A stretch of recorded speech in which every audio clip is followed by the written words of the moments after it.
Hello guys! October na tayo guys at ito ay para sa mga Aries na umiibig. Okay, kung kayo umiibig na Aries, this is for you. Para sa pag-ibig ng mga Aries at October 4 ito guys. October 4 reading. Message for you. Aries, tignan natin ang inyong pag-ibig sa mga Aries na nandito sa reading o bibigyan ng message today. Simula sa araw na to, October 4, 2025, sa mga Aries, tingnan natin ang inyong pag-ibig. Okay? Dumako muna tayo sa inyong pag-ibig. Kayo ay nakakommit. Ang ilan sa inyo? Nasa commitment na at kayo ay may sing-sing na. Okay? Kung kayo ay umiibig. Kayo ay may sing-sing na. Bibigyan ng sing-sing na inyong minamahal, guys. Sa mga Aries. At tingnan natin yung mabuti kung anong nangyayari na sa inyong pag-ibig. Silipin natin ang pag-ibig ng mga Aries. October 4. Ika-4 ng October guys. Sa pag-ibig ng mga Aries. Okay, Aries. Tingnan natin. Ano nang nangyayari sa inyong pag-ibig?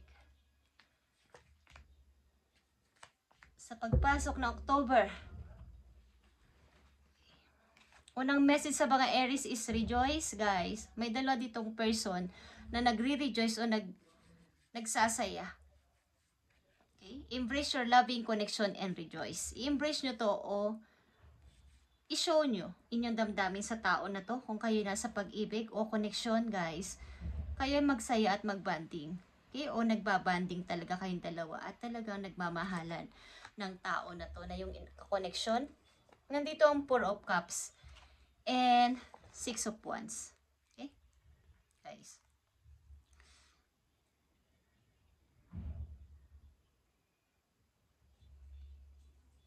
Maring ilan sa inyo ay nandito sa tipong nawala sa pagka nagkaroon ng kabiguan sa pag-ibig at yung tao na to na dumarating o nandyan na sa inyong buhay ay hindi nyo pinapansin. Okay? Mayroon sa inyo nag-o-offer na bagong pag-ibig pero hindi nyo pinapansin. Guys. At ang ilan sa inyo ay kakalaya lang sa isang masalimot na relasyon. Okay. At may mga sumusuporta naman kaya lang mangilan-ngilan. Pero ito yung gusto ninyong mangyari. Yung happiness sa inyong bagong koneksyon o bagong kakoneksyon is palayain ang sarili at magkaroon ng kaligayahan. Kapag hinahanap niyo yung totoong kaligayahan sa iba na hindi niyo nakita sa inyong nakaraang mga naging karelasyon o naging karelasyon. Guys, maring matagal kayo naghintay sa tao na to sa past, nababalik pa kaya siya. Kaya kung may nag-o-offer man o may nanliligaw, kung kayo babae man ay ang hirap mag-decide kung tatanggapin ko to o hindi nyo ino-open ang inyong puso sa bagong pag-ibig.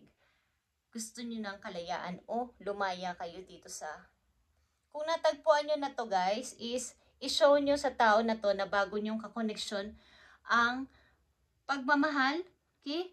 Huwag nyong pabayaan na mawala itong tao na to sapagkat maaaring ito na yon. Ito na yung magbibigay sa inyo ng kaligayahan. Ito na yung sa tao na tumatatagpuan ng iyong totoong happiness. Okay? Andito ang Scorpio and Aries. Okay? Nakatulad din nyo. At pangalawang message sa inyo, connection is here. Nakikita nyo ang connection na to. Your connection is eternal and unbreakable. Kahit na ano pa o saan kayo pumunta o lumugar o umalis is hindi kayo makatakas. Kumbaga, kahit na ang relasyon na to ay on and off, palaging nandyan, nakikita nyo pa rin siya o laging dumarating o babalik ang person na to. Kasi hindi siya ma-break. Kumbaga, ito ay unrequited love. Hindi kayo makaalis dito sapagkat ang connection na to ay on and off man is andyan palagi o nandyan yung pagmamahal guys. Kaya ang ilan sa inyo ay hindi. Kahit nasabihin natin na may nanliligaw kung kayo babae, ay parang ang hirap mag-decide na papakawalan ko na ba to o hihintayin ko pa siya. Kahit na may nagpaparamdam sa inyo. But mangilan-ngilan, sabi ng ilan sa inyong mga kaibigan o mga kakilala is palayain mo na yung sarili mo, Aries. At hanapin ang kaligayahan sa ibang tao, sa ibang person. Maaaring may kumakatok sa inyong puso kung matagal na kayong nasaktan o matagal na kayong kumbaga, wala ng pag-ibig, wala ng kakoneksyon, is may kumakatok sa inyong puso bagong tao. Pero hindi nyo muna pinapansin. Maaaring andito pa rin yung love. Hinihintay yung tao na to. Yeah. Scorpio energy ito. Like I said, marami mang away-away sa inyong pag-ibig. 5 of Wands is here is, andito yung patience sa paghihintay. Pagbabakasakali na baka dumating pa siya. Baka maging okay pa ang lahat. Okay?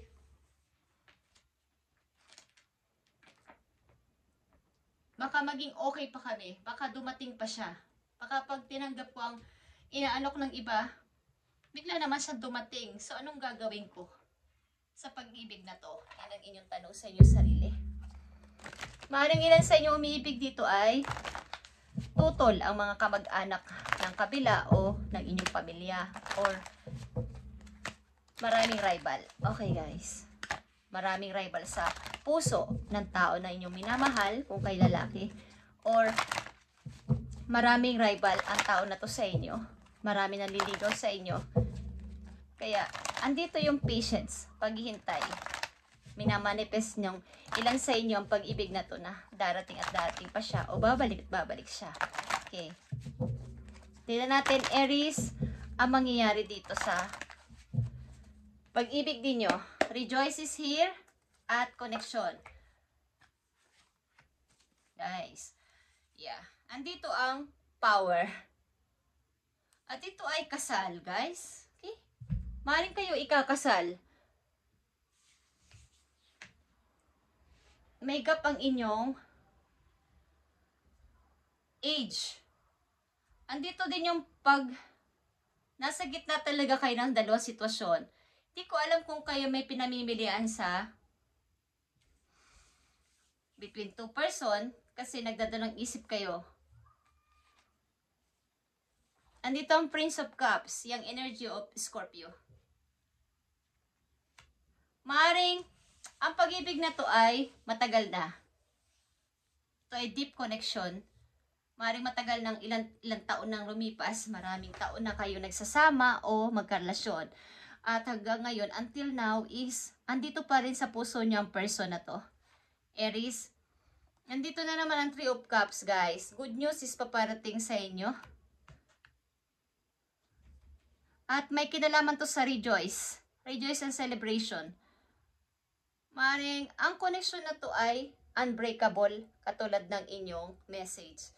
Hindi ito matatapos ng basta-basta lang, guys. Kahit saan kayo pumaling o magpunta is hindi makakaligtas ang puso nyo sa person na to, Aries. Yan natin. Pag-ibig ng mga Aries, ano ba ang nangyayari o mangyayari? Clarity is here. Take time to think about your situation to gain clarity. Pagaramdaman yung mabuti kung ano ba talaga ang gusto ng puso ninyo, guys, Aries. Kung siya ba talaga o dapat na akong magising sa katotohanan na tama na ang paghihintay ko. Tama na yung pag-ihintay ko sa kanya kahit na mahal ko siya. At ano pa ang message dito? Nandito ang let go, okay? Sometimes it's best to let go and let the universe work things out in divine timing. Okay. Maaring dapat yung i-let go katulad na ba sinasabi ng inyong friends na mangilan-ngilan na palayain mo na muna ang sarili mo dito. Free yourself. I-let go mo na muna siya sa puso mo at magpapasok ng ibang tao sa buhay mo. Tingnan mo kung ano talaga ang hinahanap ng puso mo. Okay. Maaring bayaan mo na lang si God o si universe ang magpasya nito, ang gumawa behind the scene. At sa ito ay divine timing kung kailan ulit kayo magkikita. Kung talagang kayo para sa isa't isa ng tao na to is magkikita at magkikita kayo. Maaring ito ay deep connection, guys. Kaya hindi mo makalimutan ang tao na to. Kasi itong parang Napakalaki ng marka sa puso mo ng person na to. May malaki siyang bahagi sa puso mo.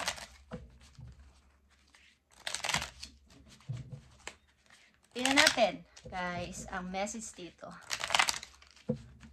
Sometimes, ito ang best ito na i-let go mo muna ang tao na to.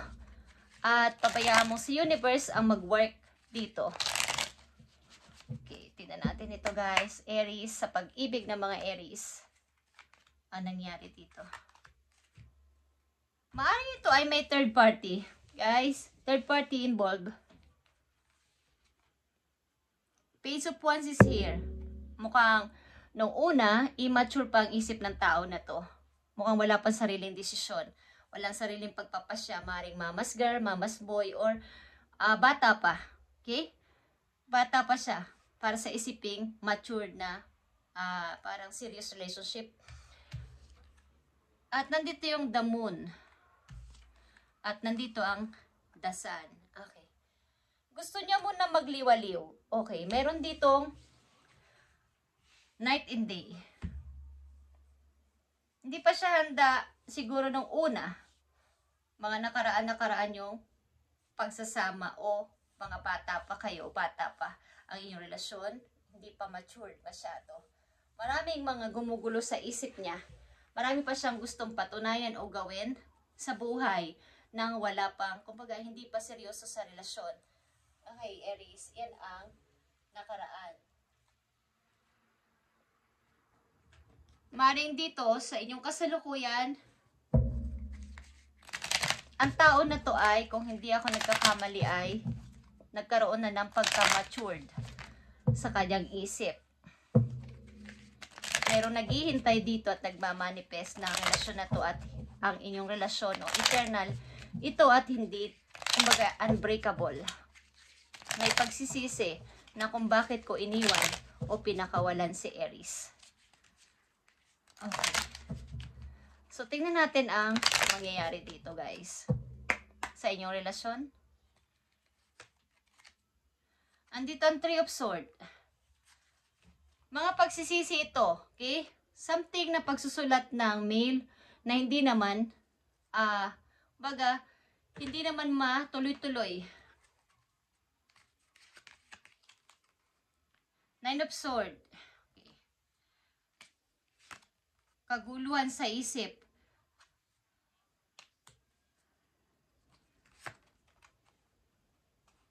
Page of Swords. Yes.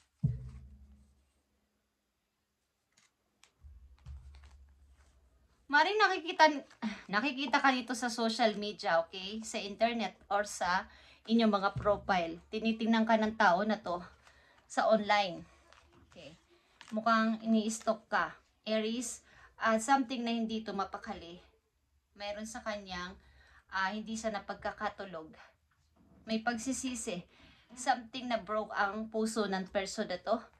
But, ito ay galing sa maaaring hindi pa siya handa that time. At maaaring ngayon ay kung kayo nasa relasyon, nasa kasalukuyan sa ibang person, ang tao na to ay nakatingin sa inyo sa malayo. Okay, Aries, at naghihintay kung kailan may tamang pagkakataon na makausap ka o makabanding ka ulit. Okay. Something na ito ay para sa kanya, ito ay unbreakable or eternal. But, kaya nandito yung pagdududa. Nandito dumarating yung pagdududa sa inyo kung sa pa ba o magsiseryoso na ako dito sa kasalukuyan ko. But, katulad nga na sinabi ko, guys, embrace your loving connection and rejoice. Kung kayo nasa relasyon na sa ngayon at masaya na kayo at nakalaya na kayo sa dati, bagamat nagbabalik siya ay wag na kayong magdalawang isip. Something na ito ay pag-isipan yung mabuti para makakuha kayo ng clarity. Okay, sa relasyon na to o sa connection na to, sapagkat may kaguluhan sa inyong utak. Kung magsiseryoso na ba ako dito sa kasalukuyan ko o makikipagbalikan ako sa dati ko. Okay, Aries.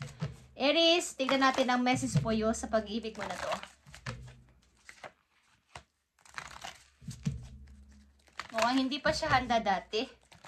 gusto pang magliwaliw or something na may mga gusto pang gawin sa buhay o hindi pa matured ang utak sa seryosong relasyon. Tingnan natin, Aries. True love. Okay? This is a romance of lifetime. Kung kayo nasa relasyon na, ito ay true love na masasabi sa inyong kasalukuyan. Deception is here. Someone is wearing a false self mask in this relationship. Ilan sa inyo ay kaya nagkaroon dito ng separation. Ilan sa inyo ay mayroong nagtatago ng lihim, hindi honest sa inyong kakoneksyon. Maaring ang separation na to ay talaga nakatakda na mangyari sa inyo that time sapagkat ito ay may kinakailangan siyang gawin or hindi sinasadyang mangyari ang paghiwalay sapagkat merong something reason. Okay, katulad na sinabi ko, maring hindi pa siya handa that time at hindi pa matured para sa isang long-term relationship. At maring hindi ko alam kung sa kasalukuyan ninyo, may gap ang edad ninyo ng iyong karelasyon sa ngayon. At may konting pagdadoubt sa inyong feelings. Okay guys. Ang ilan din sa inyo may anak. May anak sa una. Habang may relasyon ngayon. At ino-concern nyo rin o kino-consider nyo rin ang kapakanan nila o damdamin ng mga anak ninyo about dito sa inyong bagong karelasyon. Okay guys. Tingnan natin ang last message for you. Para sa mga Aries ito guys. Ano ba dapat ninyong malaman pa na message ngayong October 4? Okay. Pumapalaot na tayo guys. Minamadali ng inyong araw, ang inyong buwan. Okay, October 4. Message pa for you, Aries. Ang tao na to ay broke ang heart. Maaring nagbe-message o gusto mag-message ba't binubura. Tingnan natin, Aries, ang message sa'yo ng iyong guidance. Thank you. Friendship is here. Fairies and humans alike need friends. Now is the time to seek out those who will support and encourage you on your journey to fulfill your dreams. Sa ngayon is maaaring ang ilan sa inyo ay hindi pala kaibigan or hindi pala labas ng bahay o maaaring gusto mapag-isa. But kailangan nyo ng friends, lalo na yung mga sumusuporta sa inyo para kung kayo may pangarap pa sa buhay, bukod dito sa pag-ibig na to ay sila yung mag-i-encourage sa inyo na para ma-fulfill pa ang inyong gustong mangyari sa buhay. Hindi lang sa pag-ibig na to guys. Kailangan nyo siguro ng kaibigan para sa inyong journey. Okay? Journey ng life. Maring ilan din sa inyo ay lalayo at kailangan nyo ng kaibigan doon sa ibang lugar o makakahanap kayo doon ng kaibigan para susuporta sa inyo sa inyong bagong lugar na pupuntahan. Okay? Maring biglaan ang ilan sa inyo aalis ng bansa ninyo. Okay? Saan man kayong bansa is biglaan kayong mapapaligpit ng mga gamit at maghahanda para sa pag-travel. Okay guys, biglaan na pag-alis sapagkat may mga gagawin o merong sa inyong darating na opportunity biglaan kaya maging handa sana inyong kalooban dito.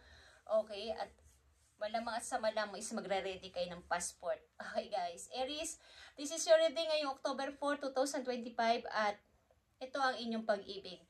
Maaaring hindi pa siya mature that time, ang inyong isa pang iniisip na person. At sa kasalukuyan ninyo kung kayo nasa connection na is bumabalik ang past. Okay, kaya mayroong pagdududa kung magsiseryoso na ba ako sa kasalukuyan ko or tatanggapin ko pa yung nakaraan ko na person. Sapagkat mahal nyo yun. Okay, mahal ng ilang Aries yung kanilang past person. Nakikita ko dito. Meron kayong deep connection at malamang is matagal na pinagsamahan dito, okay? Thank you, Aries, and God bless.